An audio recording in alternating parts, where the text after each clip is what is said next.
안녕하세요. 아나고 TV의 이승훈 작가입니다. 오늘 서울 지방은 지금 눈이 많이 와가지고 제가 이제 이런 모자를 쓰고 왔는데 동그란 나르죠. 돈 벌어 다녀줘. 돈 벌어 다녀줘. 이 형 내가 지금 각 잡고 그 오프닝을 하려고 하는데. 난 음악 깔아주려고 그랬어. 돈 벌어 다녀줘. 예. 야, 이게 옛날 개그인데, 그죠? 그러니까. 청춘 1번지 뭐 이런 데서 맞아요. 했던 개그인데. 하여튼 뭐 말 나오신 김에 우리 두 분 바로 소개해드리겠습니다. 우리 안홍구 청장님 그리고 김성수 평론가님 자리하셨습니다. 안녕하세요. 아유. 근데 오프닝 어떻게 하시려고 그랬어요? 저요? 네. 제 패션이 뭔가 그 21세기를 살아가는 패션 아니었어요. 21세기를 살아가는 패션. 예. 그 얘기를. 그냥 21세기만 해도 알아듣나요? 예. 아니요. 저는 까지 해야 되는 거 아니에요? 아닙니다. 저는 21세기까지만 얘기했습니다. 예. 난 우리 아들 이름을 갖다 그런 데다 붙이는 사람 때문에 난 진짜 힘들어 죽겠어. 우리 아들이 제가 이제 그 김원봉님을 갖다가 이제 좋아하게 돼가지고 아들 이름을 갖다가 의열이라고 지었잖아요. 김의열. 그런데 이제 그거 알겠습니다. 예, 오늘도 눈이 오니까 또 포근한 마음으로 눈이 나리네. 서설이어야 되는데 이게 서설이 아닌 것 같았어요. 눈이 펑펑 내리고 있어요. 그러니까 왜냐면 저희 빨리 퇴근해야 하니까 오늘 빨리빨리 진행하겠습니다. 예, 알겠습니다. 왜냐면 PD가 형 오늘 빨리 해야 돼 막 그러더라고요. 빨리 하겠습니다. 오늘 지금 정부에서 주 최대 69시간 일하라고 또 권고를 때렸어요. 이거 잘못된 거라니까. 그래요? 69시간이 아니라 그러니까 일주일 내내 휴일도 없이 일하면 80.5시간까지 일할 수 있게 하겠다는 거예요. 80시간? 저거 하루 쉬었을 때 69시간이라는 거야. 진짜요? 이거 말이 돼 이게? 어떻게 80시간을 일해? 그러니까 지금 뭐 그 전체 1년 중에 최대 열심히 일을 많이 할 때 몰아서 80.5시간을 넘지 못하게끔 하겠다라고 권고를 한 건데 이 권고를 한 연구소가 미래 노동시장 연구소라는 데예요. 근데 신설이라면서 지금. 7월 달에 생겼대요. 따끈따끈하네. 이걸 목적으로. 이걸 목적으로 생긴 거야. 이래놓고서는 권고를 하고 앉았는데 지네들은 그렇게 일한대? 일주일에 80.5시간이나 일한대? 그러면 하루에 11.5시간인가를 일할 수 있는 거야. 하루에. 진짜요? 12시간 직전까지. 야, 그렇게 일을 물론 하면 할 수야 있죠. 근데 그게 그래도 삶의 질이라는 게 또 있는데 일만 하고 살 수는 없잖아요. 이게 젊은 사람들한테는 완전 엄청난 저게 낼 텐데 이게 막무가내 같아요. 지금 뭘 생각하고 이러는지 모르겠네. 그러게요. 근데 일단은 권고문이 주요 내용을 한번 보시면서 또 얘기 한번 해보시죠. 왜냐하면 또 정확하게 어떤 권고문 내용인지 모르시는 분들이 있으니까. 나 모자 오늘 진짜. 지네들하고 지네 자식들이 이렇게 일을 하는데 권고하고 싶은 거야. 사진 지금? 2번. 예. 이거 보시면은 지금 현재 왼쪽에 이제 현재까지는 지금 이렇게 돼 있지만 권고안을 보면은 아주 뭐 쪼개했네요. 세부적으로 막 쪼갰지만 어쨌든 일 열심히 하라는 겁니다. 어쨌든 간에. 설명을 하면 어떻게 하는 거야. 주 5일간으로 했을 때 기본 하루에 8시간씩 하면은 5, 8이 40시간이고 그거를 연장을 12시간을 더 할 수 있다. 그렇죠. 이런 이야기죠. 지금 현재는. 그 이상은 건강을 위해서도 가정을 위해서도 그렇죠. 더 못하게 하자. 한때 뭐 우리 저녁이 있는 삶 뭐 이런 이야기가 많이 됐었잖아요. 그런데 그걸 가지고 간악한 이 무리들이 왜 일을 더 하고 돈을 더 벌 수 있는데 왜 12시간밖에 일을 못하게 하냐고 이렇게 아니 주에 52시간씩이나 일하고도 먹고 살지 못하면 그 사회가 잘못된 거고 그 임금이 잘못된 거지. 그렇죠. 52시간에 일했는데 먹고 살지 못하게 하려고 하니까 더 일을 하게끔 만들겠다는 거 아닙니까? 그러니까 이제 OECD 기준으로 선진국으로 우리가 가는 데는 대체로 저 시간을 지키는 거 아닙니까? 맞습니다. 우리도 그 기준에 맞춰 가지고 지금 한 거 아닙니까? 근데 갑자기 왜 우리한테 주 80시간인가요? 그러면? 주 80.5시간. 80.5시간을 할 수 있다라는 거지. 그까지는 시킬 수 있다는 이야기잖아요. 이게 좀 누구 요구 사항인가요? 누구 요구 사항이겠어요? 사용자 요구 사항이지. 그러니까 돈 가진 자들한테 뭔가 맞춰줘야 될 그런 이유가 있는 거 아닌가요? 아니 생각해 보세요.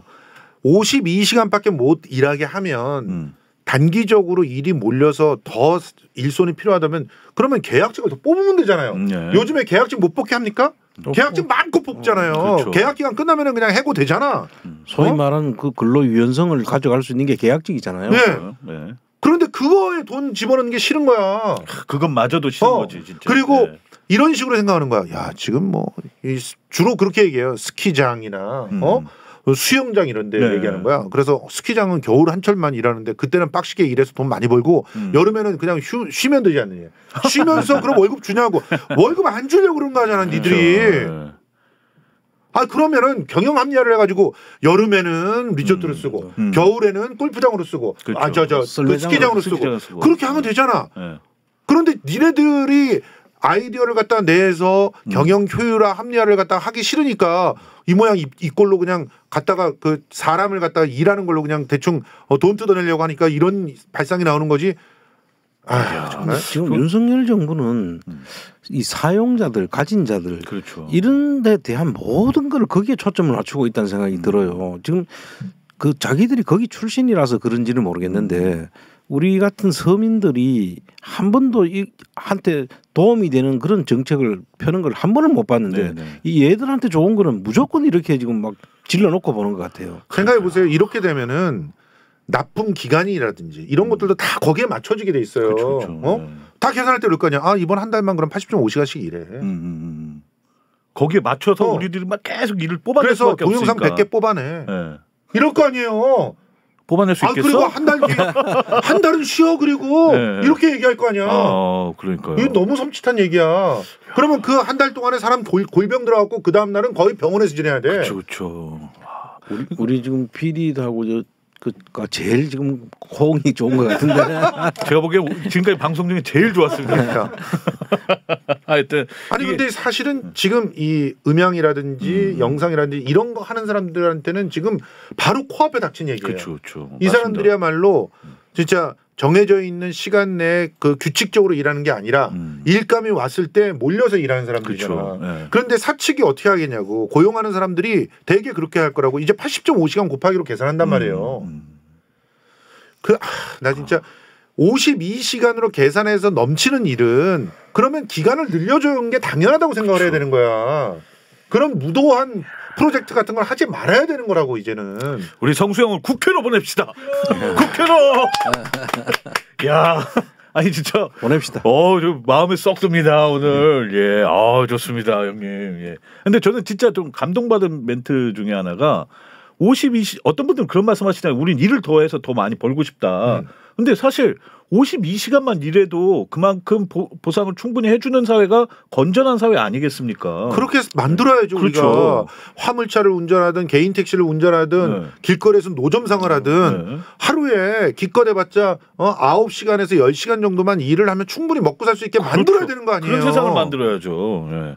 어떻게 일을 나는 조금 더 하고 싶어 시간을 더 늘려줘 이게 중요한 게 아니라 차라리 그 일은 집에 가서 하게끔 해. 그렇죠. 집에서 그 남자들 같은 경우는 빨래를 거들고 청소를 거들고 애를 같이 나눠서 키우고 얼마나 좋습니까? 그러면. 그렇죠. 그러면 또 요즘 출산율 그런 거에도 또 도움이 되지 않겠습니까? 제가 지금 요즘 특집 방송 준비하느라고 집에 가서 거의 일을 못 하니까 우리 아내부터 기분 나빠지고 아들하고 대면대면해지고 가정이 이러다 보면 파괴되는 거예요. 이게 진짜. 누구 탓이야? 이게 누구 탓이냐고? 윤석열 탓이야 윤석열.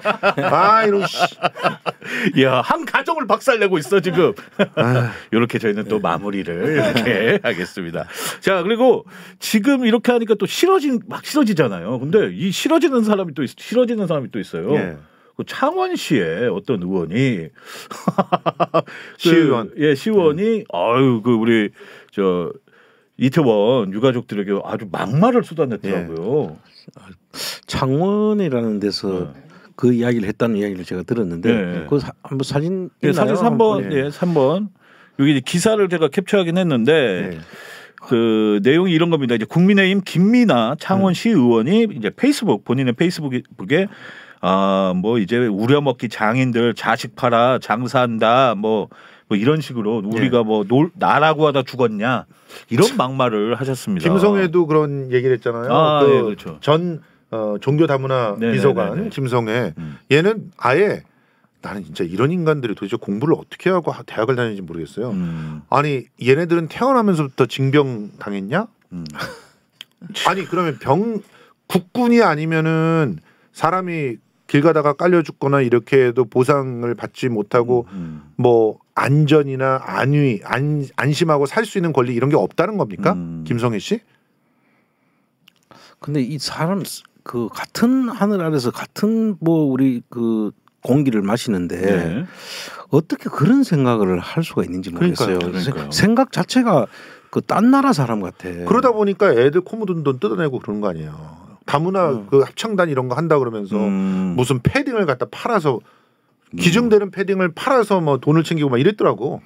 그러니까 지금 우리 어떻게 보면 저 참사는 그 이태원에서 생긴 참사는 우리 젊은 사람들이 그 헬로윈이라는 하나의 축제 아닙니까?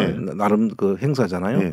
그런데 가서 정말 저런 사고를 당하리란 꿈에도 생각 못하고 갔던 사람들 아닙니까? 더군다나 대한민국에서. 그러니까요. 그런 거를 하면은 이런 생각이 보통은 들잖아요. 아, 우리 자식이 만약 저래 됐다면 얼마나 참 안 좋. 저런 일 없어야 되는 일이라고 생각하고 이런 공감이 들 텐데 오히려 그 왜 놀러 갔냐. 가족들은 왜 보냈냐. 지금 그러고 있는 거잖아요. 지금. 지 자식들 놀러 가는 건 막지도 못한 주제에 유가족들이 왜 나서냐. 이렇게 얘기했어요. 김성애도.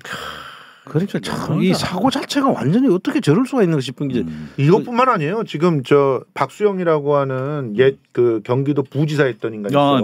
계속 이재명 대표한테 50원도 안 받았어요. 이랬던 인간. 맞아, 그 맞아. 막말 기억나시죠? 기억나죠. 네. 그 인간은 뭐라고 했냐면 지금 그 국조를 갖다가 당연히 거부해야 된다고. 진짜요?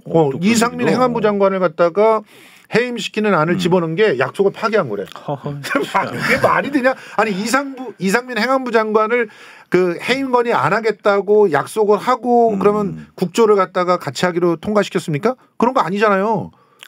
그럼 합의문 어디에 그런 게 들어가 있어? 그 사람은 이런 국조가 가기 이전에 지금까지 역사가 그랬어요. 사실 그 동안에 그런 자리에 있던 사람들은 저런 사고가 일어나면은 자기가 직접 책임이 있든 없든 다 그 국민들한테 사실 사죄하고 내가 그 책임을 통감한다 이러면서 전부 다 그 물러났던 게 지금까지의 선례거든요. 아니 성수대교가 무너졌을 때 국무총리가 그만뒀다니까. 그럼요. 행안부 장관과 국무총리가 같이 그만뒀어요. 그래갖고 나중에 참사가 하도 많이 나가지고 백화점 무너졌을 때는 도대체 누가 또 잘리냐 이러고 있었다고 그때도. 그게 그렇게 하는 이유가 저가 모시는 그 대통령을 보호하는 하나의 행위예요. 본인 선에서 자기 선에서 자기가 책임지겠다고 나서는 게 그게 충성심의 일론데 여기는 지금 이 선수들은 내가 보니까 뭐가 뭔지 모르는 거야. 지금 오히려 지가 그냥 그 내가 잘못하는 게 없는데 하고 또 오히려 그걸 또 감싸줘 대통령이라는. 장제원 의원도 애나 잘 키우지. 지 자식은 계속 막말하고 있고 있는데 그 애초에 이런 거는 국정조사를 합의해주면 안 되는 일이었다. 이따위로 얘기하고 있고. 그리고 권성동이는 시민단체들이 짬짬이를 해가지고 횡령하는 수단으로 악용된대. 아니 유가족협의회가 그래서 피눈물을 토하면서 권성동! 내 말 들어! 이렇게 얘기했던 거예요. 그렇죠. 아니, 유가족들은 내가 보는 피눈물이 터질 것 같아요. 정말 저거 듣고 가만히 있다는 건 나는 정말 우리 그분들이 너무나 참 자제를 잘하고 있다. 근데 더 참담한 건 이렇게 막말을 하니까 승진을 하는 거야. 김광동이라고 진실과 화해 그렇죠, 이번에. 과거사위원회의 상임위원이었던 사람이 위원장이 됐어. 사진 8번 보시면 5.18 북한군 개입설에 뭐 그 사진 8번이요. 그런데 얘가 막말로야. 굉장히 유명하더라고요. 유명한 막말로야. 책도 많이 그런 쪽으로 쓰셨고. 근데 계속 꾸준히 막말을 하니까 이렇게 승진하잖아. 그러니까 다들 승진해달라고. 승진시켜주세요. 윤석열 대통령 각하 나를 승진시켜주세요. 이러고 있는 거야 지금 전부. 그래 지금 5.18 북한군 개입설 그 이야기를 했다는 거 하고 헬기 사격이 없었다라고 지금 이야기하는데 사실 그 다 밝혀졌잖아요. 이게 있는 걸로. 그 5.18 그 저 전남 도청 그에다가 전일 빌딩에서 기총 사격을 해가지고 그 각도가 있잖아요. 들어가면은 그것까지 지금 다 밝혀졌고 누가 그때 발포 명령을 내렸냐 이런 데 가 있는데 끝까지 그런 일이 없었다라고 주장하는 사람이 진실하에 그것도 다른 것도 아니고 그러니까요. 진실하에 위원장 맞습니다. 이거는 진짜 우리 지금 뭔가 잘못돼도 한참 잘못돼도 이거 어떤 거냐면 도이치 모터스 주가 조작 피해자 모임에 김건희가 위원장 하는 거야. 야, 형 오늘 뭐 라임이 뭐 와, 그렇잖아. 그렇죠. 예. 그러면서 김건희가 막 이러면서 저희 우리 저 피해자들 갖다가 제가 다 보살피겠습니다. 뭐 이러고 있는 거야. 야, 이게 말이 되냐? 그러니까 이거 말이 안 되네. 저는 그런 생각을 좀 해봤어요. 이런 이야기들이 이제 우리 상식적으로는 있을 수 없는 일들이 벌어지잖아요. 실제로 일어나고 있잖아요. 예. 이런 경우에 왜 이럴까? 누가 이런 이야기를 더 극단적으로 이야기를 하게 되면 인사에 이익이 돌아가는 거야. 자기한테 인사 혜택이 오는 거예요. 그것을 지금 이 정부가 보여주고 있다는 그렇게 생각해요. 안 그러면 저런 이야기를 할 리가 없거든. 근데 이런 그러면 진실화의 위원장은 그 대통령이 임명하는 거죠? 대통령 직속 기관이잖아. 그렇죠. 저런 위원회가. 그럼 왜 이런 그래도 보통은 다 따져볼 거 아닙니까? 임명할 정도면은. 저런 애가 들어가야 그 진실 화해를 하려고 하는 걸 막을 거 아니야. 갈라치기를 할 거 아니야. 진실을 드러낸 걸 막고 화해를 하는 걸 갈라치기 하라고. 거기 보내는 거야. 지난번에도 위원이었던 게 올라가는 것 같아요. 네. 지금 위원일 때도 계속 저걸 방해했어요. 그래서 5.18 관련 시민단체들이 계속 저런 사람들이 어떻게 위원이 되느냐 했던 사람이에요. 그러니까요. 아이고야. 창원 시의원도 그 빨갱이 이야기를 하는 사람이잖아요. 맞습니다. 예. 그런데 그런 사람들 나는 저 사람들 뭐 이거는 뭐 혼자 생각인데 가족들 저걸 보면 오히려 자기가 빨갱이였던 사람들이 아닐까. 나는 빨갱이였던 사람을 이렇게 반대하는 게 보통 평범한 사람 같으면 저렇게 할 수가 없다고. 근데 친일파였겠죠. 창원시 의원 이야기가 나온 김에 다시 좀 말씀드리자면 그 창원시 의원은 확실한 거 하나는 비례로 된 거예요. 비례예요, 비례. 그리고 그러니까 더 쓰레기지. 그걸 비례로 줬다는 거 아니에요. 거의 창원에서 비례로 국민의힘에 그 공천을 받는다는 거는 그냥 되는 거 아니야. 네, 맞습니다. 얼마나 해줬겠어, 아주. 그분은 이제 공산당이 싫다고 울부짖은 분이긴 해요. 공산당이 싫다고. 왜냐하면 그러니까 그냥 가만히 있으면 왜 울부짖겠냐고. 그렇죠. 자기가 이승복이도 아니고. 예. 근데 그게 왜 울부짖냐면 그 뜻이 제가 직설적으로 얘기한 게 아니라 살짝 돌려서 얘기한 건데 사진 4번을 좀 보여주시면은 그때 이제 창원 도서관 사업소 관계자하고 이제 그거를 소위 말하는 이제 확인하는 작업이었어요. 근데 이분이 이분이 이제 제가 캡처해 온 건데. 아니 그 창원의 도서관들에 보면 공산당 책은 차고 넘치더라. 미친. 본인이 검색해 보니까 근데 검색해 봤더니 이승만, 박정희, 메가더 장군. 메가더 장군 우리 쪽에 우리나라 사람이 아닌가? 뭐 이런 말을 하면서 이승만, 박정희 이런 분들의 책이 없다. 근데 김일성, 이런 것들 김정일 뭐 이런 책은 많다. 그렇게 말씀하셨거든요, 이분이. 왜냐면 이 영상 아까 그 캡처가 제가 직접 캡처한 겁니다. 이 사람은 기본적으로 초등학교 나왔대요? 아니요, 잠시만요. 그렇게 말씀하시면 안 됩니다. 근데 그래서 제가 또 궁금한 거 못 참잖아요. 궁금한 거 못 참아가지고. 뭐 하던 인간이야? 시원이던 인간이에요. 지금 시원인 인간인데 지금. 시의원 전에. 그런 거 안 찾아왔지. 형, 제가 무슨 대충 할 거야 이렇게. 제가 무슨. 아니 제가 기본적으로 탐정입니까? 아니 디텍티브예요? 승진을 하려면 그런 거 꼼꼼하게 좀 갖고 와야 되는 거 아니니? 이분이 말씀하신 대로 진짜 창원 도서관에 그 빨개 소위 말하는 공산당 책만 있는지 제가 그 사진 5번만 좀 찾아 보여주시겠어요? 도서관 사업소라는 게 있습니다. 여기 보면은 저기 보시면은 창원 중앙도서관, 성산도서관 있잖아요. 거기 검색을 때려봅니다. 정말 그렇게 빨갱이 책만 있는지 참 저도 할 일 없죠. 그랬더니 윤석열 책도 있을 거라 아마? 있어요. 뭐 있는데 그건 이제 제가 정확하게는 이승만 검색해 보면 230학원 책이 나옵니다. 234권. 234권이고요. 박정희는 1045. 예. 김일성은 1105, 1115까지. 김정일은 344. 근데 이거는 뭐가 있냐면 또 저자 이름이 또 김정일, 김정은 이런 분도 그것까지 다 포함해서요. 이렇게 따진다면은 뭘 공산당 빨갱이 책만 있는 겁니까? 지금 봤을 때는. 그러니까 무작정 이념적으로 자꾸 몰아가니까. 그래서 제가 아까 말씀드린 게 이제 저렇게 그냥 평범한 사람 같으면 그렇게까지 막 왜곡하고 그렇게 극단적으로 나가지 않잖아요. 그런데 혹시 자기의 그 신분을 이런 사람이 일반적인 이야기입니다. 이런 신분을 속이기 위해서 오히려 내가 그렇게 나가야지 내가 과거를 숨길 수 있을 것 같다 할 때 이렇게 하는 거거든. 주로 일본 사람이 저래요, 그러니까. 낙감으로서 낙감다 그런 거지. 창씨 개명하고 열심히 그냥 조선인들 갖다 핍박하면서 일본 순사로 살고 뭐 이런 사람. 있네요. 쫙 뜨죠. 예. 이거.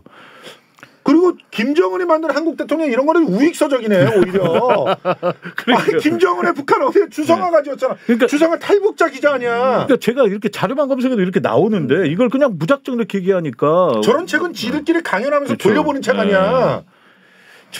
하나만 확인해 보면 되는 겁니다. 이거 진짜 눈 가리고 아웅하는 것들이 너무 많아가지고 야 이제부터 나중에 주성아 기자한테 가서도 따지겠다. 야. 아니 이거 탈북자가 쓴 그런 책 갖고 우리가 강연을 듣고 그러면 됩니까? 국민의힘에서 이러면 됩니까? 이럴 거 아니야. 그러니까 맞아요. 야 니네 저 국회의원도 탈북자다. 그러네요. 그렇죠. 예. 그것도 금싸라기 땅 아닙니까? 그렇지. 진짜 저 말대로 하면 빨갱이를 국회의원으로 모시는 당이잖아요. 그렇죠. 유일하죠 그 당이.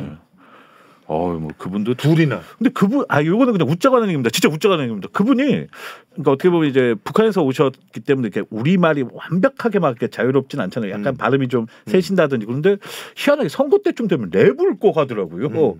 랩을 꼭 해요. 그래서 요 막 이러면서 막 국민의힘 뽑아줘 막 이러면서.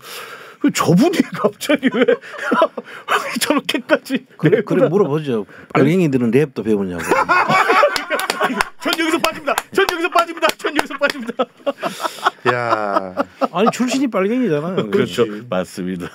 자기들 기준으로. 아니 게다가 저 김정은한테 상납하는 일을 했던 사람 아니에요. 주로 이 사람이 했던 일이 외교부에서 어떤 일을 했냐면 자기네 그 부서에서 그 달러를 가지고 주로 이렇게 돈을 남겨가지고 비자금 만들어 주는 일 했던 사람이에요. 그래서 이 사람이 들어올 때 비자금을 숨겨서 들어왔다는 그런 소문도 있었던 거야. 썰이 있었다. 그랬구나. 그래서 지금 이 사람은 북한 특사로 못 가는 거야. 가면 바로 죽어. 영국에서 하던 외교관 신분으로 있으면서 그런 일을 했던 사람이고 나름 또 고위직이고 또 엘리트 아닙니까? 거기서는 진짜 완전히. 그렇죠. 엘리트라는 말 함부로 쓰지 맙시다. 엘리트 뭐라고 해야 돼? 엘리또? 알리트로 하죠. 알리트. 알겠습니다. 근데 이게 또 뭐 소위 말하는 음모론 아니면 뭐 그런 얘기 하니까 최근에 이상한 음모론이 하나 돌고 있는 거 아세요 혹시? 알아요. 뭐냐면 빌라왕 음모론입니다. 그래요? 예, 이게 근데 음모론이라는 게 이제 팩트가 있는 상황에서 이제 깔려가는 거잖아요. 일단은 팩트부터 좀 말씀을 드리자면 그 사진 6번인데 1139채, 그러니까 1139채 빌라 왕이 급사를 합니다. 그러니까 이 사람이 소위 말하는 사기꾼이거든요. 그렇죠. 어떻게 1139채나 가지고 있어요 빌라를. 근데 우리가 예전에 막 깡통 전세 뭐 어쩌고 막 사기치고 다니는. 그런데 아니. 사기라는 말을 그냥 우리가 막 그냥 쓸 건 아니라고 봐요. 저 사람 그 1139건 우리 갭 투자라는 개념이 있어요. 갭 투자. 왜냐하면 자기가 빌라를 한 채를 사. 그다음에 거기다 전세를 넣어요. 주죠. 그럼 전세금을 받아가지고 그걸로 다시 또 다른 빌라를 하나 사. 맞습니다. 그러면서 계속 이제 그때는 이 그 전세금에다가 거의 전세금이나 사는 값이나 비슷할 때 그렇죠. 전세금이 막 올라가니까요. 한 90% 뭐 어떤 100%까지 올라가고 하니까 잘만 사면은 그거를 계속 늘려갈 수 있었던 거죠. 근데 이게 문제는 집값이 떨어져 버리면 부동산 하향기에는 이게 전세를 나가겠다 하면 돈을 내줘야 되잖아요. 그렇죠. 못 내주지. 그 팔아가지고도 못 내주는 거야.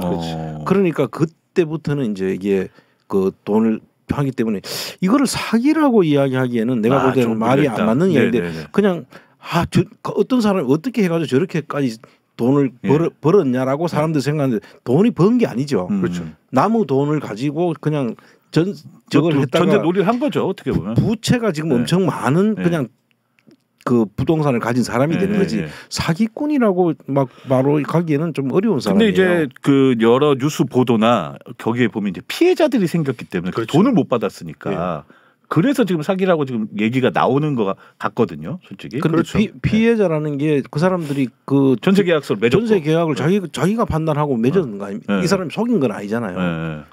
그럼 또 근데 사기라는 게 상대방을 기망하고 속이고 그 돈을 내가 경제적 이익을 취해 왔을 때 사기가 되는 건데 알겠습니다. 이게 속인 거라고 보기가 어렵다는 이야기죠. 그러면은 이렇게 하죠. 혹시 이거는 법리적으로 또 문제가 될 수도 있으니까 이분을 그냥 사망하신 고인이라고 표현하겠습니다. 어쨌든 돌아는 가셨으니까 빌라 왕 고인.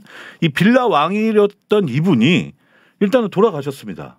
이게 끝이에요. 이 사람한테 돈을 못 받은 피해자들이 있고요. 근데 어떤 이 음모론이 돌고 있냐면 이 사람이 자살당했다? 아니요. 그럼 어디선가 이제 모텔 한 구석에서 급사를 해가지고 초라한 모습으로. 그리고 처음에 경찰이 발견했을 때 이 사람인지도 모르고 워낙 초라하니까 어디 뭐 노숙자나 뭐 어디 뭐 이렇게 그냥 사람이 죽은 줄 알고 이제 그 유족한테 인계를 했다는 거예요. 근데 나중에 피해자들이 보니까 이 빌라왕이네. 이 자식한테 돈 받아야 하는데 이런 거예요. 근데 알고 보니까 이 빌라왕으로 추정되는 이 사람이 이름은 김대성이라는 분으로 돼 있는데 지적 장애가 있다라는 겁니다. 아, 이건 사기네. 이건 사기라기보다는 아니요, 명의를 뒤에서 누가 이거를 조정하면서 그렇죠. 이 친구를 앞에 세웠다는 가능성. 그건 있을 수 있겠죠. 예, 자, 그런데 이 내용이 윤석열 정부가 들어서기 전에 김대성이 얼른 정리를 했다 이러면서 퍼집니다. 자 여기까지 또 들어보세요. 그럼 오히려 그냥 죽은 게 아니고 뭐 또 그 자기 자살 당했을 수도 있다는 것까지 갈 수 있겠네요. 그러면. 야, 근데 참고로 제가 그 크라임이라는 그 혹시 그 유튜브 그 팟빵에서 그 대본을 제가 쓰고 있는데 자 이거 진짜 재밌죠. 또 깨알 홍보를 하니 형님 크라임 저 30만 만들어 주십시오 구독자. 근데 하여튼 이게 지금 뭐가 중요하냐면 참고로 여기까지 들으시니까 다들 그럴 수도 있겠네 하시잖아요. 참고로는 뉴스 기사에 이게 하나도 없어요. 하나도 안 났어요. 사실과 다른 없어요. 내용들이겠죠. 그러니까 커뮤니티에만 이 글이 다 돌고 있습니다. 현재까지 지금 이 방송 찍는 요 시간까지는 모르죠. 이제 이거 끝나고는 어떻게 될지 모르겠습니다만 기사에는 아무도 없습니다. 이게 그래서 음모론이지 않을까. 그래서 제가 볼 때는 이런 경우가 사실은 그 아파트 빌라가 옛날 부동산이 막 올라갈 때는 전세를 충분히 팔아 가지고도 그만큼 내가 이익을 취할 수 있다고 생각했기 때문에 아마 이거를 그 전세도 들어가고 전세권 설정을 했을 거 아닙니까? 그런데 갑자기 이 빌라가 떨어져 값이. 그러니까 내 전세값만큼도 그 못 받으니까 그런 건데 그 집을 보통 그런 경우는 안 쪄. 자기가 이제 그 집을 전세금 대신에 그걸 내가 받은데 그만큼이 가격이 지금 현재는 그만큼 안 나가는 거지. 그럴 경우에 해당될 수가 있죠. 지금 기사가 나왔는데요. 어디에요? 아이뉴스에서. 아니요, 그러니까 요 지금 어디 바지 사장이다, 지적 장애가 있다 그런 내용은 없습니다. 그러니까 사기는 당연히 있죠. 당연히. 예. 이분이 1139채 하고 돌아가신 건 맞아요. 근데 이 사람이 지적 장애가 있고 그리고 이거를 마치 윤석열 정부가 들어서기 전에 빨리 해치웠고 그거를 원희룡이 지금 나서서 뭘 하고 있고 그러니까 이런 것들이 음모론이라는 거죠. 마치 국토교통부 장관이 지금 페이스북을 통해서 상속 절차가 진행되는 수개월 동안 그러니까 이걸 마치 이분이 예전에 그 배우에 우리도 아까 얘기했잖아요. 제가 그 얘기 들을 때 배우에 뭐가 있나 보네. 그게 마치 이 양반이 돌아가시기 전에 그 배우에 그 전 정권의 누군가가 뒤에서 봐준 게 아니냐 이런 식으로. 예를 들어서 지적 장애인이라고 하면 지적 장애인들이 이런 그 갭 투자를 할 수 있는 그런 판단 능력이 안 될 거 아닙니까? 그래서 뒤에 누가 있다고 보는 거지. 그치. 이 사람이 지적 장애인인지 아닌지만 확인되면 보통 이 갭 투자 해가지고 옛날에도 뭐 그 아파트를 뭐 80채인가 가지고 있었잖아요. 그 이 갭 투자의 병폐가 지금 드러나는 케이스인데 워낙 이 채수가 많고 그렇죠. 집 채수가 많잖아요. 워낙 많죠. 이거 1100. 그래서 지금 이거는 자식이나 혹은 유가족들이 있다면 그 사람들이 나는 그 뭐냐 꼬꼬무 상속을 갖다가 안 받겠다. 상속 포기를 하면 상속 포기를 해버리면은 피해액은 그냥 공중에 붕 떠버리는 거 아니야? 아니 근데 이제 그 보통 이런 케이스는 어떤 케이스냐면은 그 전세 소유권자는 이 원래 그 이 김대성이라는 사람이 소유권자겠지만 그 채권의 그 채권을 가지고 있는 그 전세권 설정해 놓은 사람들이 있잖아요. 그건 자기들이 그거 전세금 돌려받기 위해서 그거를 자기가 인수를 하는 경우가 많아요. 이런 경우에는. 그러면은 그 차이만큼만 손해를 보겠죠. 그런데 이게 어떤 케이스인지 각 케이스마다 조금씩 다를 수도 있는데 그 뭐 값이 1139채가 다 똑같은 값은 아닐 테고 그러겠죠. 전세금도 다 다를 테니까. 그래서 그런 부분들인데 근데 이게 갭 투자라고 하더라도 혼자서 이렇게 많은 거를 가질 수 있다는 게 이 전문가가 아니면 힘든 그렇죠. 일인데 이게. 예. 그러니까 저는 이게 커뮤니티 사이로 돌고 있고 이걸 마치 그러니까 문재인 정부 때 누가 돌봐준 것처럼 이런 음모론을 자꾸 생산하는 분들이 계셔서 지금 윤 정부는 전부 문재인 정부 탓이라고 다 하니까요. 그건 당연히 그런 이야기다 생각해야겠죠. 그러니까 이걸 혹시나 조심하셔라. 그쪽에서 소위 말하는 프레임을 걸고 있는 정치 프레임을 걸고 있는 거다. 아직 밝혀진 건 아무것도 없다. 그러니까 그냥 기사는 물론 있지만 팩트 위에 깔아놓은 이상한 음모론이다. 이 말씀을 꼭 드리고 싶어서 이 기사를 제가 가지고 왔고요. 뭐 잘했죠. 예, 근데 제가 보기에는 이 사람이 1000 몇백 채까지 이렇게 늘리게 될 때는 네. 전전 정권에서부터 늘렸을 것이다. 아, 형님은 또 전전 정권으로 또 예, 박근혜 정권 때 이거 이런 식으로 갭 투자하는 거 굉장히 그렇죠. 유행했죠. 유행은 맞아요. 이게 부동산이 상승기에는 가능한 이야기잖아요. 그렇죠. 내가 샀는데 값이 올라가. 그럼 전세는 그보다 더 높게 들어오잖아요. 내가 샀는 값보다 높게 들어오면 그 전세를 받아가지고 또 잘 사면은 그 또 전세가 값이 또 올라가. 그러면 그렇죠, 할 수 있는 그런 일들이 벌어지는 건데. 문재인 대통령 때는 사실상 그 새로 취득하기는 힘들었을 것이다. 왜냐하면 3주택 이상만 되면은 세금이 엄청나게 때려 맞게 되는데. 이제 종합부동산세하고 이것도 그 주식이 아니라 부동산 그 뭐라 그럽니까 임대 전문 그거로 신고를 하면 임대업자로 신고하면은 혜택 준 것도 박근혜 때 아닙니까?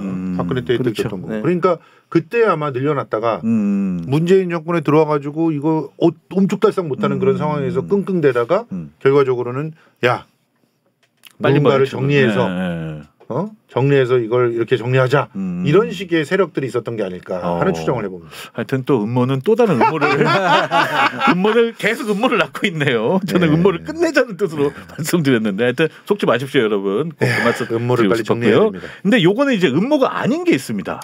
뭐냐면 윤 대통령이 포퓰리즘이 건강보험 근간을 해친다.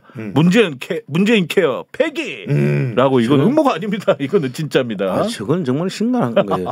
문재인 대통령이 그 뭐 여러 가지 잘했지만 그 중에서 가장 잘한 게 문재인 케어예요. 그렇죠. 그래서 지금 특히 그 연세 많은 어르신들한테 병원 많이 가야 되잖아요. 그렇죠. 그런 분들한테 이 문재인 케어를 통해 가지고 실질적으로 들어가는데 전부 다 우리 병원에 가면은 막 코스로 돼 있잖아요. 맞습니다. 가자마자 무슨 MRI 찍고 뭐 CT 찍고 막 이런 하는데 그런 부분들까지도 전부 다 저걸 해주겠다는 것이 문재인 케어인데 이게 지금 이 문제를 없애려고 하는 이유가 나는 있다고 봐요. 그렇죠. 이거는 의료 민영화랑 민간 그 병원 있잖아요. 민간 병원들이 문재인 케어 통해 가지고 하면서 수익이 확 줄어들거든요. 맞습니다. 거기에 대한 민원 해결이라고 저는 봐요. 그러니까 의료 민영화를 위해서 지금 여기다 밑장을 깔고 있는 거고 저렇게 문재인 케어를 없어지게 되면은 사람들이 다 일단은 보험사로 쏠리게 돼요. 보험 상품들 나오고. 그러니까 보험사가 돈 벌고. 보험사가 돈 벌게 되면은 그걸 같이 나눠 먹는 건 누구냐? 결국 대형 병원이 나눠 먹는 거죠. 보험사한테 다 청구해가지고 받을 수가 있으니까. 그러니까 그런 식으로 가진 자들이 잘 사는 거예요. 그리고 우리나라는 이제 MRI 찍게 되면 80몇만 원씩 내야 되니까. 뭐 한번 저 돈 없는 사람들, 보험 안 든 사람들 이런 사람들은 MRI 한번 찍지 못하고 참다가 그러다가 병 키워가지고 죽게 되고 이런 일이 벌어지게 되는 겁니다. 지금 이제 그 사진 10번을 한번 보여주시면은 지금 현재 이렇게 얘기하면 뭐 그거 너 돈 낼 수 있어 이러지만 사실 우리가 그 MRI나 CT 이런 것들 가장 혜택을 많이 보는 게 아까 청장님도 말씀해 주셨는데 나이 드신 분들입니다. 지금 여기 자료를 보시면은 지난해 노인 진료비가 40조 4,347억 원입니다. 최초로 40조를 넘었어요. 그중에 이제 이 노인 진료비가 지금 차지하는 비중이 2021년 43.4%, 즉 우리나라 의료보험 비중의 43.4%가 노인들 진료비 65세 이상입니다. 그 즉 뭐냐면 나이 드신 분들이 이제 앞으로는 이 비용을 책임을 지셔야 한다라는 겁니다. 2021년에는 43.4%. 와. 그러니까 지금 이 비용을 이제 어떻게 하실 건지 저는 진짜 궁금한 거예요. 사실 나이 들면은 건강한 거에 돈 버는 거라는 말이 있잖아요. 연세 많으신 분들은 사실 그때 되면 수익이 떨어질 때잖아요. 수입이 없어질 때인데 그때 아프기는 이제 그때부터 아프기 시작한단 말이에요. 그러면 그 당시 갈 수 있는 건 젊을 때 내가 뭐 보험이라도 들어놓고 했으면은 괜찮은데 대체로 뭐 먹고 사는 게 바쁘다 보니까 그런 준비가 안 된 분들이 너무 많아요. 그거를 보고 이제 문재인 케어가 이제 시작이 된 거고, 그리고 특히 지금 기억나는 걸로는 암하고 그다음에 치매. 이게 그 그런 일 당하면은 가장 힘들잖아요. 그렇죠. 근데 그런 걸 전부 다 문재인 케어에서 해결해 주는 걸로 돼 있었는데 이거를 전부 없애겠다 하는 것은 진짜 그러니까요. 우리 그 노인 분들 어른들이 진짜 다 입원을 찍었다는 게 지금 드러나 있잖아요. 그런데 지금 그분들은 이렇게 되면은 그 피부에 와닿지 않을까? 그건 그것도 뭘까? 뭐예요? 부동산 프로젝트 파이낸싱 사태 일어났을 때 대구 경남이 제일 크게 맞고 맞습니다. 지금 이렇게 노인들 일자리 없애가지고 노인들이 이제 당장 굶게 생긴 노인들도 많이 생겼고 그렇죠. 그리고 또 이 문재인 케어가 날아가면서 노인들한테 의료비 지출이 2배, 3배가 되게 됐는데 그런데 행복하세요? 네. 그런데 행복하시냐고요? 그래도 또 2번 찍으시면 돼요. 네. 아니 그러니까 제가 갑자기 그냥 이거 뭐 좀 분위기가 심각해서 예전에 갑자기 생각난 얘기인데 그 문재인 케어 발표가 됐을 때 제가 이제 술자리에서 술을 먹으면서 그 뉴스를 봤어요. 치매를 이제 막 얘기가 나오니까 저런 거 너무 좋다고 제가 칭찬하고 있었더니 옆에 할머니가 이제 하는 술집이었는데 가게에서 저 문재인 저 안 돼. 아이씨 짜증나고 그래서 왜요? 뭐가 그렇게 기분 나쁘세요? 저런 거 어르신들한테 좋잖아요. 그때 나는 어깨가 아파. 치매만 해줘서 싫어. 그러니까 그냥 싫으니까 그냥 갖다 붙이는 거예요. 어깨 안 해줬다고. 이게 말이 됩니까 지금 솔직히. 네, 어깨가 아픈 게 나중에 치매로 갈 수 있어요. 혈전이나 이런 게 혈전이나 이런 게 막혀가지고 이렇게 될 수가 있단 말이야. 맞아. 내로 올라가면 치매 되는 거야. 여기 대동맥 이렇게 올라가고 이렇게 올라가는 맞습니다. 그러니까 저는 이게 보면서 이제 앞으로는 이분들이 뭐 그래 문재인 케어 문재인만 없으면 돼. 그 자식 뭐 좌파만 없으면 돼. 이런 개념이 중요한 게 아니라 의학이나 이런 것들은 사람의 생명이 있는 거고 생명을 유지하기 위해서는 또 의학에서 도움을 받으려면 돈이 또 필요한 건데 그거를 문재인 케어에서 많이 돌봐줬던 건데 이걸 단지 정치적인 논리 때문에 잘했다. 정치도 아니다 진짜. 그냥 어디서 가스라이팅 당한 거지. 그러니까 알지도 못하면서 이렇게 떠들어 사람들이. 이제 앞으로 이제 한번 병원 가보세요. 이제 앞으로 가셔서 한번 영수증 보시고 아이고 우리 윤석열 대통령님 감사합니다. 5만 원이면 막을 거 20몇만 원으로 막게 해주셨네. 이런 날이 올 거 아닙니까? 그러니까. 이게 선동이 아니라 이거 지금 그렇게 됐어요 지금. 이거 진짜 이 자료를 제가 찾으면서 너무 화가 나가지고 저도 모르게 흥분됐네요. 칭찬합니다. 그런 의미에서 오징어 입사를 한번 이거 저 광고할 타임 됐지? 광고할 타임. 이거 근데 저번에는 저희가 직접 먹으면서 오징어 입살 이야기를 했는데 오늘은 직접 제가 뭐 솔직하게 말씀드리면 준비가 안 됐어요. 판넬로 굽지를 못해가지고 자랑스러운 K 오징어 여러분들 그 오징어 입살 이거 어디서 살 수 있죠? 거기 써 있나요? 오징어 월드에서 대본에 있대잖아. 대본에 있습니까? 저 일단 제품 소개 네네. 한번 읽어봐야 되겠네. 이 오징어 월드는 오징어만을 취급하는 전문 온라인몰 상품은 오징어 입살입니다. 이렇게 되죠. 코도 아니고 눈도 아니고 입 오징어 마우스 오징어 주둥이 이렇게 되네요. 빠바바밤빰빰빰빰 안주로 최고고 진짜 맛있음. 술 드시는 분에게 특히 인기가 많습니다. 이렇게. 그 뒤를 읽어주세요. 제가 지금까지 제가 읽었었죠. 읽었을 때 모르셨죠, 요 느낌. 직접 읽어보시니까 많이 좀 그러시죠. 잘 읽지 않나요? 발음이 세나요? 이거 진짜 식감은 진짜 제가 말씀드린 막창과 비슷합니다. 뭐 여기 보면 이제 닭똥집이랑 비슷하다 그랬는데 아니요. 닭똥집보다는 막창. 식감이 조금 고급집니다. 그래서 막창과 비슷하고 씹다 보면은 이 오징어 향이 확 입안으로 그냥 들어와가지고 야 진짜 나 오징어예요 이렇게 얘기하는 그런 제품이에요. 그래서 씹으면서 그 향도 즐기고 맛도 굉장히 고소하고 이거 원래 원조가 아주 유명한 식당이라면서요. 이 오징어 입만. 그 엘베강이라고 익산 저희 동네 제 고향 거기서 이제 원래 시작이 됐죠. 지금 이제 역전 뭐 무슨 할매 뭐 이런 식으로 바뀌긴 했습니다만 거기서 처음 좀 시작된 겁니다. 엘베강. 엘베강이라는 식당이었습니까? 그래서 그 할머니가 원래 그 형편이 넉넉지 않아가지고 맞습니다. 예, 제가 잘 남들은 알죠. 버리던 오징어 잎살을 가지고 그걸 조리해가지고 내가지고 대박을 쳤다면서. 그때는 이제 오징어 잎 그러니까 시장 중앙시장이라는 곳에서 이제 이 오징어 이렇게 다듬다 보면 그냥 버리는 것들 그걸 이제 안 좋아했던 거죠. 그 당시에는. 그때 뭐 사연 들어보니까 할머니가 자기 잃어버린 딸을 기다리기 위해서 이리역 익산역 앞에서 잃어버려가지고 그래서 이 오징어 잎살을 잘합니다. 그랬다는 거죠. 그 사연 있는 스토리가 있는 오징어 잎살. 여러분 이제 그 맥주 안주로 딱입니다. 제가 보기에는 소주보다는 맥주 쪽이 그렇게 얘기하면 혹시 오류가 생길 수도 있으니까요. 그 오징어와 같은 사연을 가진 오징어들이 근해에서 뛰어들도 그 같은 사연의 오징어들을 가지고 만든 잎살. 혹시나 그 집에서 만드는 게 아니라 그렇죠. 그 집에서 만든 건 아니니까 혹시나 오해가 생길 수도 있으니까요. 오징어 잎살 살살. 그리고 참고로 이게 제가 약간 농담 반 진담 반인데 이제 새벽에 일어나서 화장실 가려고 문을 딱 열어보니 했더니 거실에 와이프가 불 꺼놓고 TV를 보고 있더라고요. 드라마를. 그래서 뭐해? 그때 드라마 봐. 그래서 뭐 먹어? 오징어 ип살. 주문해가지고 오징어 ип살을 먹으면서 드라마를 보는 저희 맛있다고 와이프. 하시죠. 그러니까 그 시간에 그걸 먹으면서 이걸 드라마 보지 않겠습니까? 혼자 먹다 들켰나? 네, 그러니까요. 한번 먹어보면 또 다시 먹게 되는 맛있는 그런 겁니다. 네, 좋습니다. 저희들이 또 이렇게 또 광고도 하면서 이제 오늘 중요한 이야기를 좀 해보도록 하겠습니다. 오늘 이야기가 이제 저희가 주제가 그 공익 제보자라는 주제로 좀 이야기 좀 나눠보려고 하는데.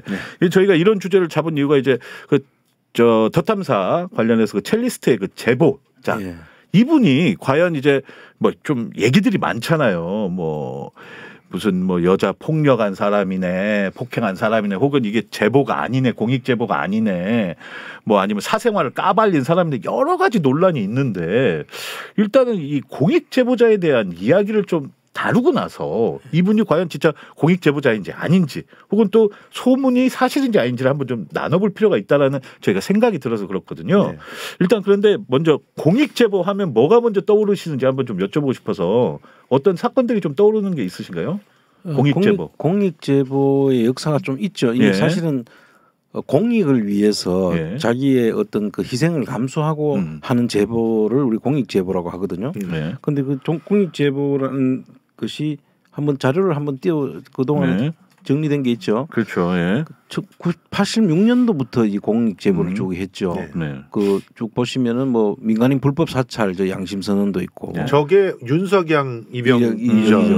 그때 이제 저거는 사실은 걔네들은 절도로 맞아요. 뭐라고 붙였죠. 왜냐하면 PC의 파일에다가 플로피 디스크에다가 딱 해가지고 그거를 갖고 나와가지고 저걸 그 윤석양 이병이 이번에 그 굉장히 문제가 됐던 그 녹화 사업의 피해자예요. 녹화 사업.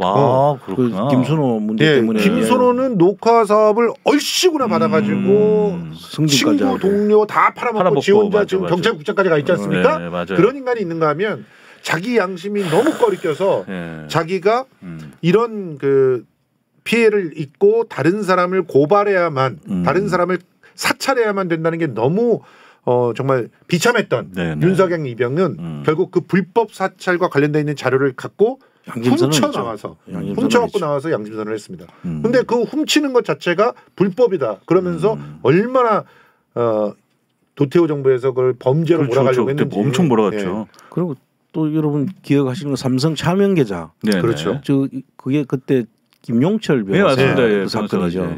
저거 삼성 차명 계좌 사건은 그 이건희 씨가 빼돌려 놨던 그 이제 그때 에버랜드 그 실건주를 만들어 가지고 이건희한테 넘어가는 과정들에 대한 거를 김용철 변호사가 그를 고발한 것이고요. 그건 너무나 뭐 오래 그 잘 아시는 내용들이고 저거 같은 경우도 뭐 솔직히 말해서 검찰들이 덮었잖아요. 검찰, 국세청, 법원이 한몫에 같이 덮은 겁니다. 특검조차도 덮은 사건. 맞아요. 그래놓고 그 특검이 삼성으로 갔다. 맞아요. 그렇죠. 그러고 보면 이게 공익 제보에 대한 혹시 여기에 그 우리 총장님도 그다음에 16년도에 박근혜 정부 국정농단 최초 고발하는 저게 이제 K 미르에다가 그 각 돈 주고 했던 거를 그게 박근혜 국정농단의 최초 이제 된 거고 그때 그 누구 정유라의 그 이야기가 그 나오면서 국정농단이 출발이 됐잖아요. 네네. 그때 될 때 K미르에 돈 넣은 것을 고발했는 게 그 당시에 누구죠? 그 고영태하고 또 맞습니다. 그 사람들이 했잖아요. 네.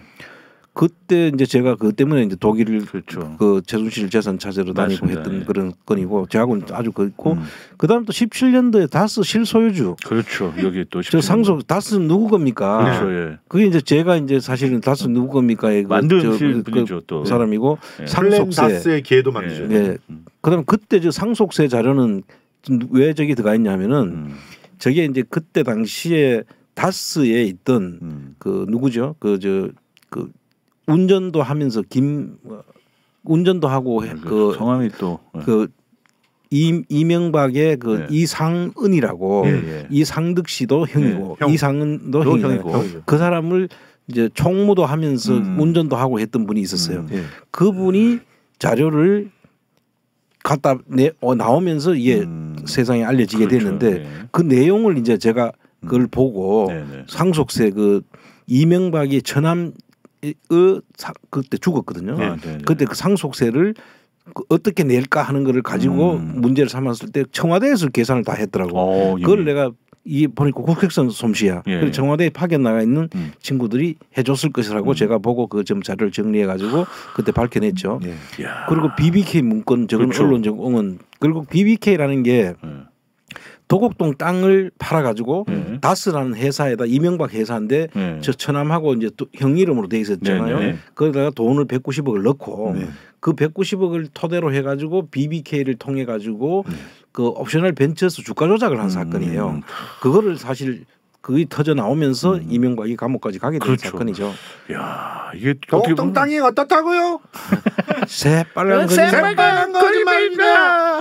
그러더니 빵에 갔죠. 근데 그자를 가장 쿨한 대통령이라고 여기는 현 대통령께서 사면까지 해주시겠다고 그렇죠. 복권도 해주시고. 아이고 참 잘도 진짜 피가 거꾸로 섰습니다. 그렇습니다. 혹시 뭐 그날 받아서 나올 때 거기 실방 한번 갈까요? 거기 아무도 대답이 없어. 하여튼 저희가 근데 이 얘기를 한 이유가 앞서도 말씀드렸지만 이제 공익 제보에 관련돼서 말씀을 드리고 싶어서 그런데 그때 이제 공익 제보하신 분들이 우리나라에서는 어떻게 보면 좀 많이 좀 힘들어요. 아 그렇죠. 제보를 하고 나서 그러니까 공익 제보를 공익 제보하신 분들을 보호하는 그런 법들이 만들어졌어요. 네네. 만들어졌는데. 골 때린 거는 공익제보로 인정받기가 겁나 까다로워. 그러니까요. 그리고 지금 보면은 윤석열 정권 내에서는 전혀 공익제보라고 하는 게 존재할 수가 없을 것 같아. 오히려 공익제보하면 자기들이 다 당하니까. 그렇죠. 지금 사실은 문재인 정부 때까지는 건익위원회에서 그 공익제보라는 이름으로 들어오면은 웬만한 건 다 공익제보로 받아줬어요. 왜냐하면 공익이라는 게 그냥 뭐 개인적인 이익을 취하는 게 아니잖아요. 이 공익을 위한 제보이기 그렇죠. 때문에 그 공익성이 있으면 다 제보로 받아줬는데 지금 이 오늘 이야기 다루려고 하는 이 첼리스트의 남자친구가 같이 전화 녹음을 해가지고 그때 청담동에서 그 한동훈과 윤석열이가 그 자리에 있었다라는 그런 대화가 오고 가잖아요. 그 내용들을 알리기 위해서 그렇죠. 공익 제보를 한다고 신청을 했는데 그걸 안 받아줬어. 그런데 지금 현재 공익위원회는 위원장은 문재인 정부에서 된 사람이 그렇죠. 있는데 왜 안 해서 이렇게 생각하잖아요.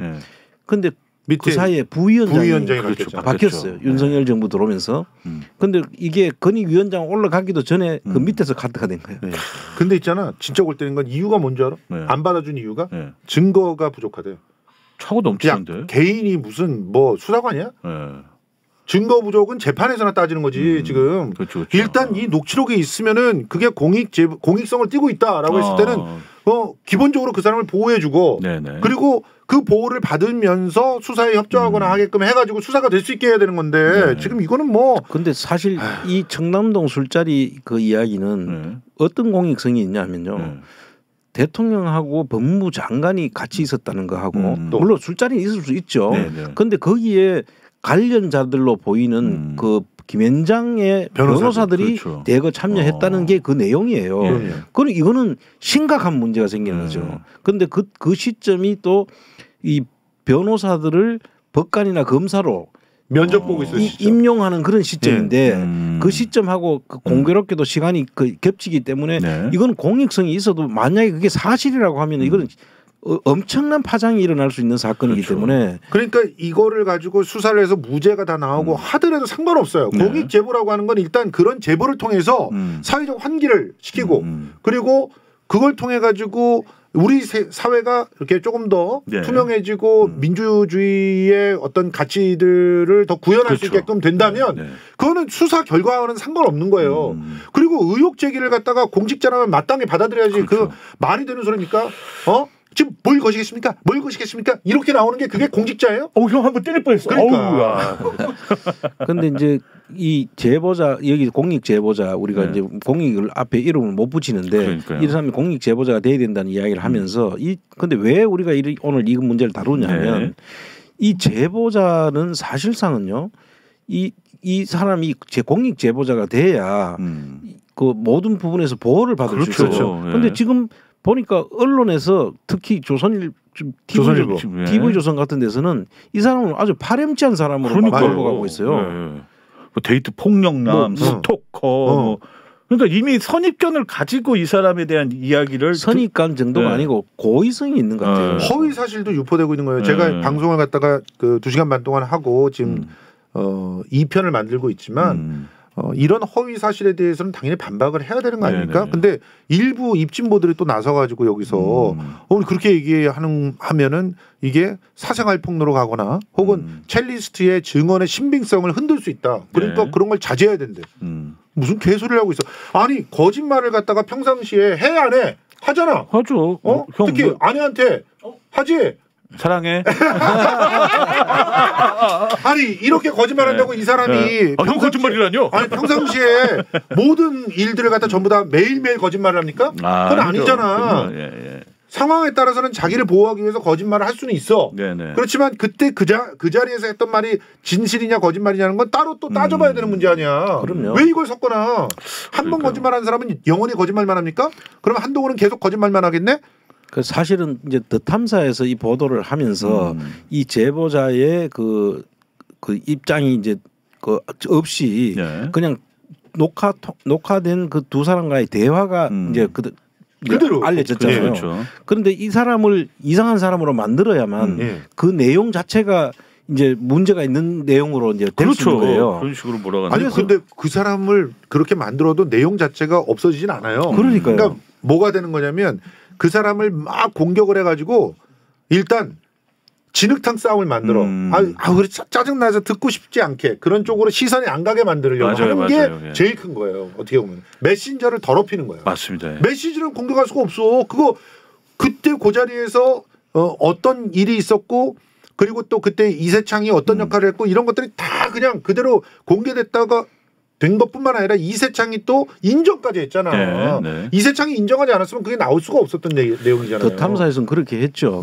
그래서 사실은 이 그 첼리스트라는 사람이 좀 말을 계속 조금 그 바꾸어가면서 이 변화되는 게 보여요. 근데 그거를 잘 보면 그 상황이나 이 사람의 심리 상태나 그때 환경, 주변 환경 이런 것들을 같이 한번 나중에 김성수 TV에서 곧 따로 그것만 한번 딱 정리해서 시간적으로 한번 이 사람 심리 변화 상태라든지 그럴 수밖에 없는 거를 한번 정리해 주는 것도 좋을 것 같아요. 그거는 다 정리를 해서 할 계획이 있고요. 일단 오늘 들어보시죠. 제가 그래서 그 녹취록 7월 24일자 녹취록을 갖고 왔어요. 그게 뭐냐면 7월 19일에서부터 20일 사이에 그 술자리가 있었습니다. 그리고 20일 새벽 3시에 제보자와 이 첼리스트가 통화를 하면서 녹취가 된 거잖아요. 그런데 24일부터 여러분들 한번 확인해 보십시오. 이 첼리스트가 어떤 행동이나 생각을 하고 있는지 한번 보시자는 거죠. 자, 한번 이 24일 날 녹취록의 앞부분 한번 들어보시죠. 나는 솔직히 진짜 이거 나는 김어준 완전 내가 막 유튜브 다 보는 것도 막 지웠거든. 내 유튜브 탔다가 막 뭐 이게 내가 좋아요 누른 거 다 있어. 근데 그런 거 나올까봐 혹시라도 내 유튜브 좋아요 저기 자기 구독된 거 이런 거 구독을 지웠어. 그래. 다스베이다를. 그래. 총대가 아니라도 그 보자가 볼 수가 있잖아. 그렇지. 오히려 무슨 이동형 TV나 그 새끼 우리 전용 나왔을 때 그 새끼 있잖아. 걔들도 양대 3 중에 하나야. 그치. 그렇게 욕 존나 먹고 있거든 지금. 봐봐. 그러니까 김어준이 그냥 제대로 하네. 김어준하고 또 하나 이제 그나마 좀 괜찮은 이동형. 이동형 두 명은 봐도 어떻게 됐던 황연필이 옛날 역사를 가르친다면 김어준이는 지금 역사를 얘기하는 거야. 그런 것들이 하나하나 모아서 나중에 대통령의 국정 동력이 상실하고 그리고 뭐 경찰청이나 이런 거 여러 가지 여건 그런 것들이 전 윤석열 전에 검찰총장이 누구야? 윤석열 전에는 다른 애였어. 저기 걔는 뭐야? 그냥 평범한 그냥 애야. 정당도 없고 그냥 평범한. 처음에는 저기 그게 없으니까. 박근혜 때 아니야 그러면? 아니야. 문무일이라고 문재인이 이제 되자마자. 문무일. 문무일이 되자마자 임명시켰고 그게 서울지검장이 윤석열이었어. 서울지검장이 넘버 2거든. 그러니까. 전전 검찰총장이 그럼 문무일이라는 사람이라는 거야? 문무일이야. 그 걔를 그런 사람들은 힘이 없지. 그치 윤석열이 이미 끝난 거잖아 다. 검찰총장 다 죽은 거잖아. 검찰총장 내려오면 다 김현장으로 가. 그래서 김현장인 거구나. 근데 윤석열만 저렇게 된 거지. 그래서 전 정권 수사하라고 윤석열이를 7기수를 뛰어넘게 서울지검장을 시켜준 거야.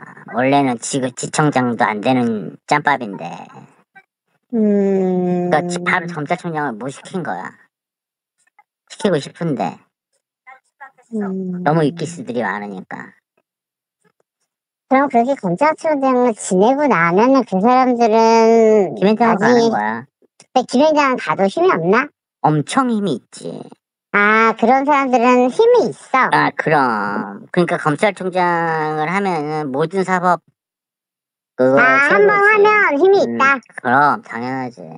근데 검찰총장을 지내고 나와가지고 정치권에 들어온 사람은 아무도 없어. 정치권에 들어간다는 얘기 아니라 전전 검찰총장이래. 자기야. 수임료 100억씩 줘야 돼. 그래. 그러면 그 사람도 되게 귀한 사람이구나. 귀한 사람인 게 아니라 그냥 최고라고 생각하면. 그래. 그러니까 법적으로 뭔가가 있을 때는 그런 사람들이 힘이 있는 사람인 거야? 엄청난 파워지. 김수남이 유리하게. 문무일. 자 들어오셨습니다. 예. 그러니까 이거를 들어보면은 이 사람이 일단 캐릭터가 파악이 되죠. 일단 이분은 정치에 그러니까 첼리스트 이분은 정치에 별로 관심이 없었던 정치를 잘 모르는 사람이고 제보자한테 굉장히 의존하고 있죠.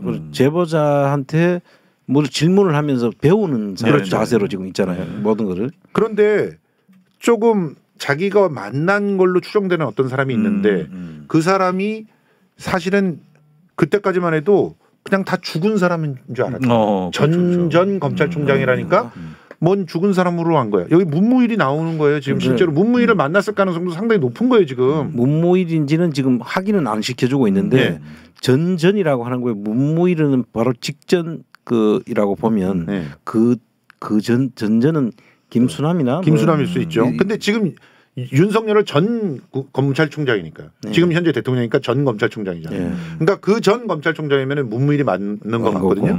근데 이 문무일이 이제 이 사람 그만뒀으니까 힘이 없지. 그러니까 아니 그런 사람이 다 김현장호가. 그래서 김현장 사람들이 이렇게 대단한가 보다. 근데 김현장에 가도 그 사람은 힘이 없지. 그런데 아니 엄청나지. 그러니까 갑자기 수임료가 100억이야. 그러니까 갑자기 목소리도 밝아져.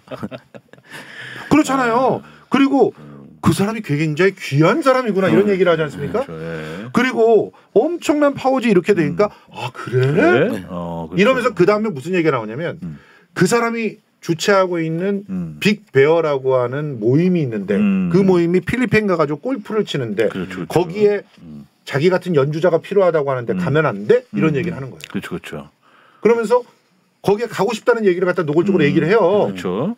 그거를 이제 또 녹취록이 또 있잖아요. 예, 그래서 그 뒷부분에 그러면 이 두 사람이 어떻게 마무리를 짓는지 들어보세요. 그러면 이렇게 마음들이 움직여 가는구나 하는 걸 느끼게 될 거고 만약에 남자친구가 의처증이 있다면 이렇게 반응을 할 수 있는지 한번 들어보세요. 그렇죠. 8월 5일날 그 있어. 하루인데 대적한 골프 치는 게 또 있어. 응? 근데 그거는 내가 오빠한테 얘기하면 바로 취소할 수 있는 거야. 응? 그건 일도 아니야 사실은. 근데 내가 그래도 먼저 이런 것도 있고 저런 것도 있는데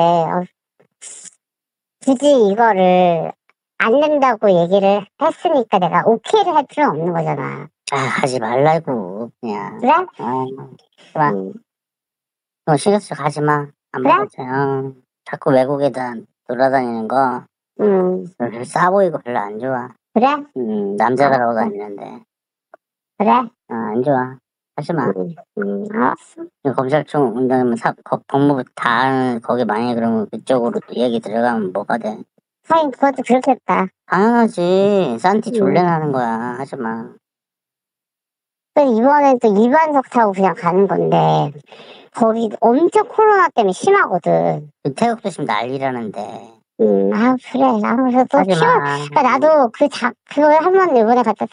이번에 갔다 오면 너 해외에 갔다 오면 그때는 격리 안 되지. 이번엔 무조건 격리되는 거 알지? 그래? 안 저도 격리야. 격리야. 이제는.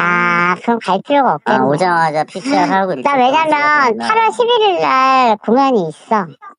가지 마. 그리고 그렇게 해외 남자들하고 가는 거 별로 안 좋아.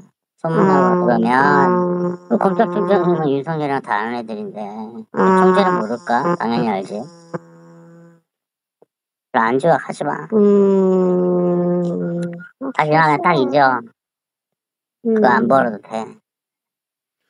이 내용을 보면 이게 시점이 8월 5일 날 가려고 했는 거잖아요. 그렇죠. 그런데 사건이 생긴 우리가 지금 추정하는 사건은 7월 19일에서 20일 사이에 있었던 사건이 그러니까 불과 한 달이 안 된 한 2주 정도 지난 뒤에 이런 이야기들이 주고받아지는 거거든요.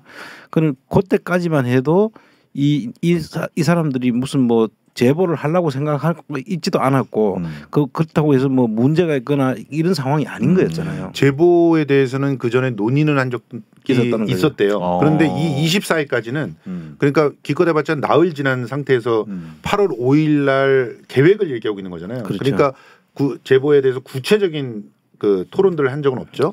근데 여기서 포인트는 굉장히 가고 싶어 한다는 거예요, 이분이. 그렇죠. 그렇지. 그건 느껴지네요. 가고 싶어 하고 남자는 막고 있고. 네. 근데 막을 때 남자는 오히려 장기적으로 돈을 벌려면 이세창 총재한테 잘 보여야 되고 그리고 또 법무부나 이런 데 이상한 소문이 안 들어가는 게 좋으니까 남자들과 어울려서 여자 둘 연주자가 가는 그런 건 하지 마라. 싸게 보인다. 싸게 보인다. 이런 얘기를 하고 있는 거예요. 그렇죠. 그럼 걱정을 해주고 있는 거잖아. 진짜 남자친구 같이 이제 진짜 남자친구 걱정해 주는 거고. 남자친구가 아니고 사실상 사실혼에 있던 사람들이니까. 예, 사실혼 관계였어요. 이 사람이 잘못되는 거를 원치 않는 아주 평범한 두 연인의 그 대화예요. 여기서 사실은. 어디 의처증이 보입니까? 그러니까요. 아니 그리고 실제로 이분이 그러면 필리핀이나 이렇게 해외여행 갔는데 막은 적이 있나? 없어요.